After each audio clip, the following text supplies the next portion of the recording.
जय माई की। देखिए, क्वेश्चन और उत्तर। जीवन में हर व्यक्ति के पास ढेरों क्वेश्चन है और उत्तर अगर उसके मन का है तब तो है, अगर उसके मन के विपरीत है तो उत्तर नहीं है। क्या कहने का मतलब है?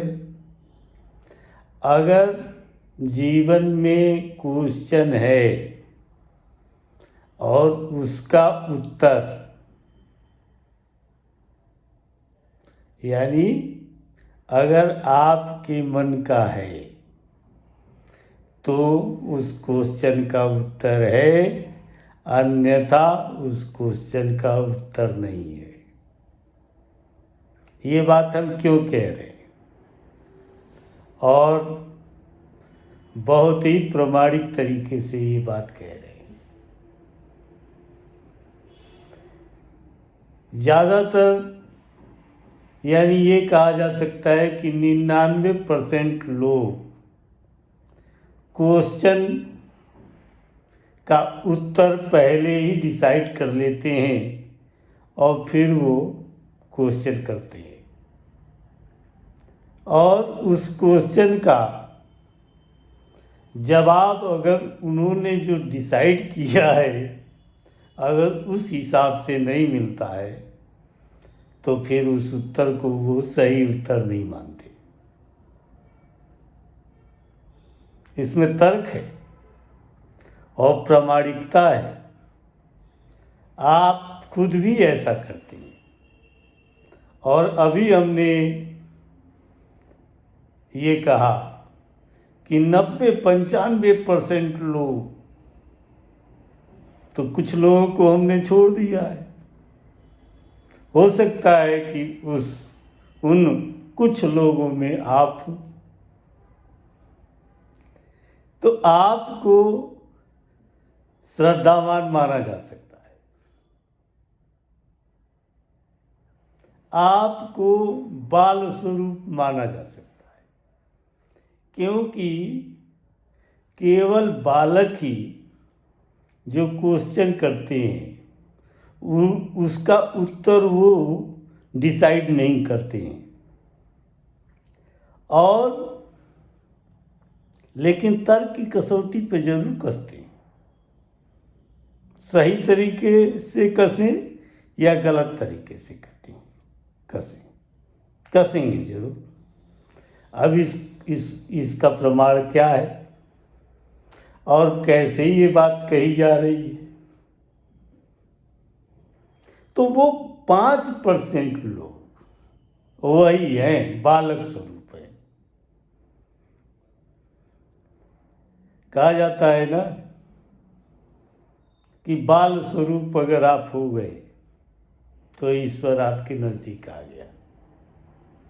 अगर आप बाल स्वरूप में नहीं आए तो ईश्वर कभी आपके नजदीक नहीं आएगा।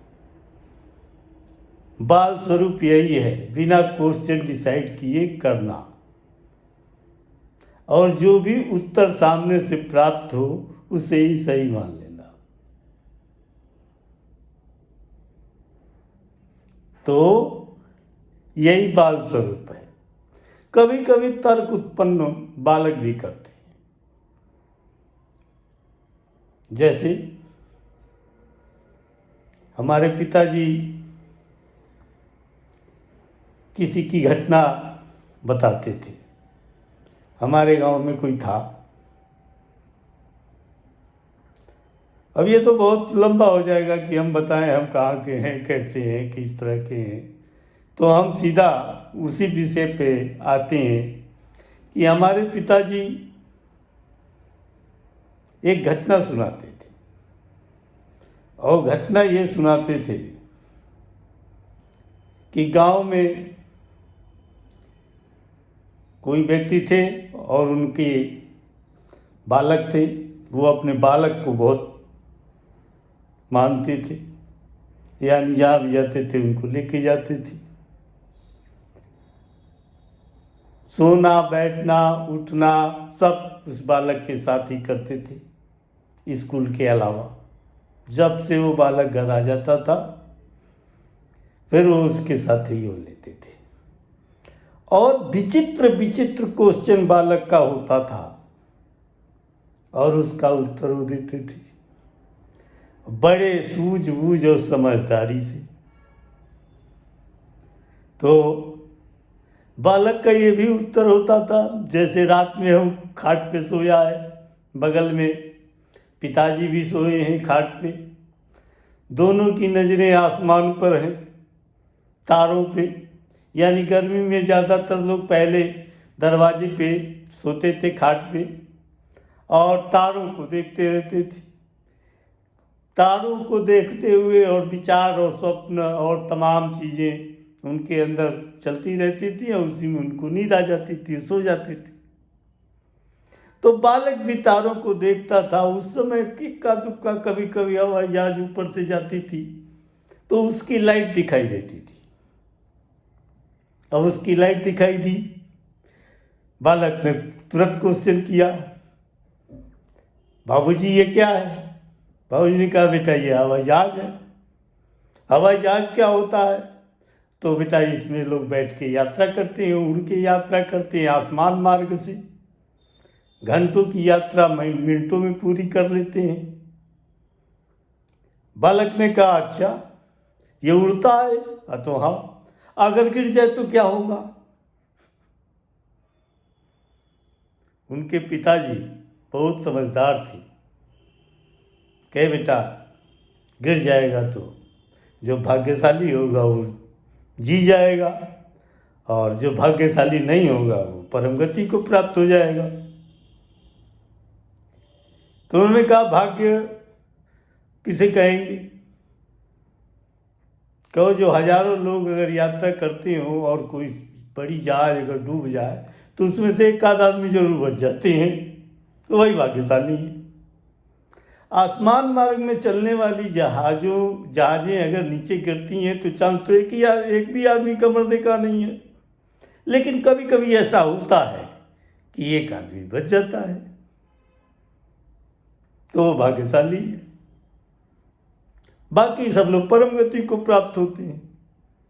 परम गति मतलब क्या होता है कि जिसका कोई शरीर का अंग न मिले,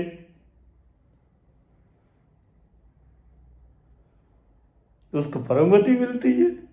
यानी अगर ऊपर से गिरा तो पता नहीं चुके चितड़े चितड़े कहाँ उड़ जाए, किन नदियों में, किन समुद्रों में, किन धरती के जगहों पे वो जाके गिर जाए। बेटे ने कहा ये तो बड़ा रिस्की मामला है। पिताजी ने कहा अच्छा जाओ सो जाओ, अब कल बात करेंगे। बालक सो गया। हमारे इस घटना को सुनाने का अर्थ ये है कि जो क्वेश्चन को नहीं डिसाइड करता है और करता है, क्वेश्चन करता है, तो उसे क्या कहेंगे?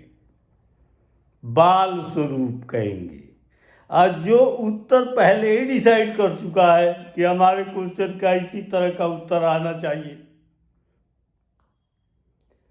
उस तरीके का उत्तर अगर उसे नहीं मिलता है तो वो उत्तर नहीं मानता है कि ये उत्तर है।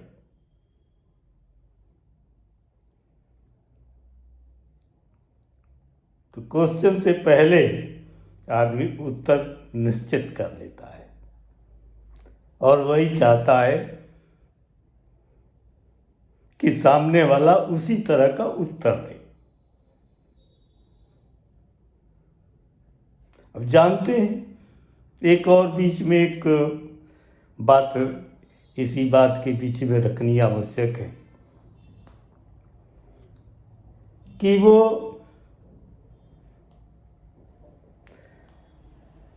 जितने प्रश्नकर्ता होते हैं 5% को छोड़कर वो पहले ही अपने उत्तर को डिसाइड कर चुके होते हैं, फिर भी वो क्वेश्चन करते हैं। दो,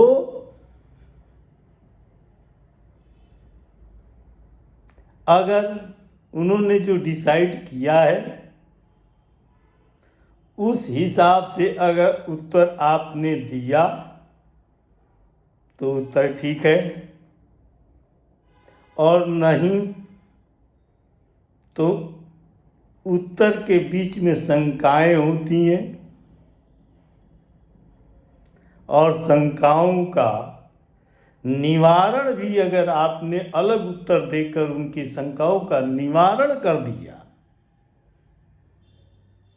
तो निश्चित रूप से आपको वो आपके उत्तर को वे एक्सेप्ट कर लेती हैं। अब इसमें तीसरी बात भी निकल के आती है कि ठीक है, क्वेश्चन का उत्तर अगर उन्होंने कुछ दूसरा दिया और उनके शंका का समाधान उसने समुचित रूप से कर दिया, तो जो उन्होंने उत्तर डिसाइड किया है उस उत्तर में खामियां उन्हें नजर आने लगेंगी और आपका उत्तर उनको सही लगने लगेगा। अब यहाँ दो तीन चीजें उभर के आती हैं। ये उभर के आती हैं, ऐसे लोग जो अपने उत्तर के साथ इतना ज्यादा तर्क रखते हैं कि आप विवश हो जाए उनकी बात मानने के लिए। क्या वो भी प्रश्न का उत्तर सही हो सकता है? देखिए, मॉडर्न साइंस ये कहता है कि बिना प्रमाण के आप किसी उत्तर को उत्तर मानिए ही मत। तो प्रमाण क्रिया और तत्वों के बीच होगी, हमारे आध्यात्मिक क्वेश्चन के बीच कहाँ होगी? यानी जो आध्यात्मिक क्वेश्चन है उसका वैज्ञानिक तरीके से कोई जांच नहीं है।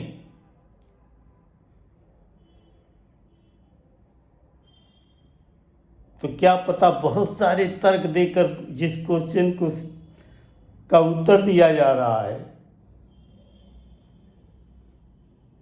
वो वास्तविकता में सत्य हो। तो प्रश्न तो प्रश्न ही है, उत्तर कहाँ है? उत्तर वही है कि आप क्वेश्चन को समझो और क्वेश्चन जैसा बोलता है वैसा करके देखो। अगर होता है तो उत्तर है और नहीं तो नहीं। इस प्रवृत्ति के लोग माइनस में होते हैं, पॉइंट में होते हैं, 0,0,0,0,0 पता नहीं कितने हजार जीरो। ऐसे लोग जीरो में होते हैं जो किसी प्रश्न को देखकर प्रयास करना और रिसर्च करना और खुद समझना शुरू कर देते हैं और उसके उत्तर तक पहुंचते हैं। ऐसे बहुत कम लोग होते हैं। तो हम सब मिलकर वही उन्हीं कम लोगों में क्यों ना शामिल हो? जरूर शामिल हो।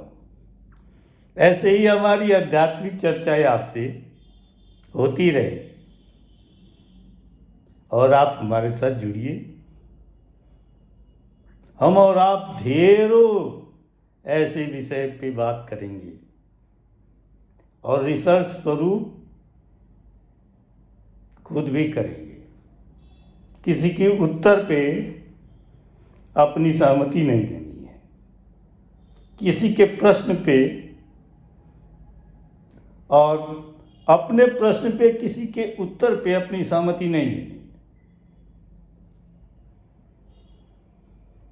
फिर देखिए, जीवन एक आनंद स्वरूप के रूप में विकसित हो जाएगा। आनंद स्वरूपा ये जीवन हो जाएगा। जय माई की। दूसरे किसी विषय को लेकर